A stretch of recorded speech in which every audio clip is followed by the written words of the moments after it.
Hi everyone, I am दरबान अली और आप देख रहे हैं दरबान अली मरी ऑफिशियल। शिकारी कुत्ता और खरगोश। एक खरगोश मगर गहरा सबक। एक दिन शिकारी कुत्ता खरगोश के पीछे पूरी ताकत से दौड़ने लगा। लंबी टांगें, मजबूत जिस्म, मगर फिर भी खरगोश हाथ न आया। आखिरकार थक हार कर कुत्ते ने खरगोश से पूछ ही लिया, तुम्हारी टांगें छोटी हैं, मेरी लंबी हैं, फिर भी मैं तुम्हें क्यों नहीं पकड़ पा रहा?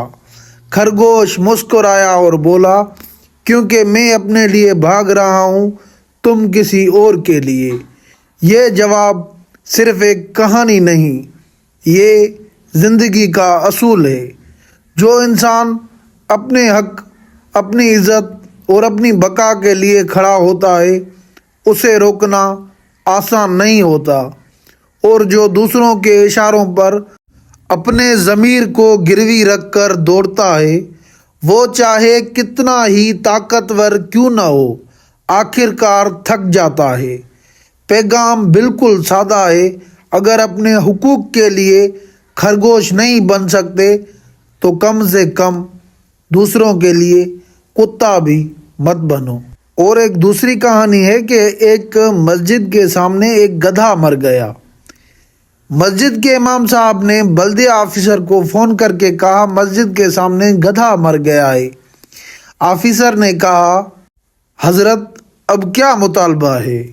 इमाम साहब ने कहा, बल्दिया के मुलाजमीन को भेज दें ताकि मस्जिद के सामने से गधा उठा लें। बल्दिया ऑफिसर ने इमाम साहब का मजाक उड़ाते हुए कहा, मैयत को कफन दफन देना तो आपका काम है।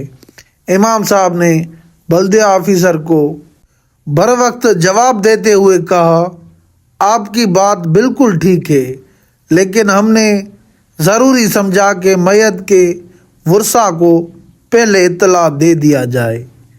सबक हर जगह मजाक करने के लिए नहीं होती। और आज की तीसरी कहानी ये है, घोड़ा और गधा दोनों अपने मालिक का सामान उठाए जा रहे थे। गधे ने दर्दनाक आवाज़ में कहा, भाई घोड़े, मेरा कुछ बोझ उठा लो, वरना मैं इस बोझ तले दब कर मर जाऊंगा। घोड़े ने हैरत और हकारत से गधे की तरफ देखा और कोई जवाब दिए बगैर खामोशी से चलता रहा। थोड़ा फासला तय करने के बाद गधा वाकई ज़मीन पर गिर पड़ा और मर गया। मालिक ने जब ये देखा तो गधे का सारा बोझ घोड़े पर ला दिया। अब घोड़े को पछतावा हुआ और सोचने लगा कि मैं गधे की बात काश के मान लेता, न ही वो गधा मरता, न ही मुझे सारा बोझ गधे वाला भी उठाना पड़ता। और ऐसे ही घोड़ा पूरी ज़िंदगी गधे का बोझ भी उठाता रहा। दोस्तों, आप इस तीसरी कहानी से क्या सीखे, आप कमेंट करके लाजमी बताएं।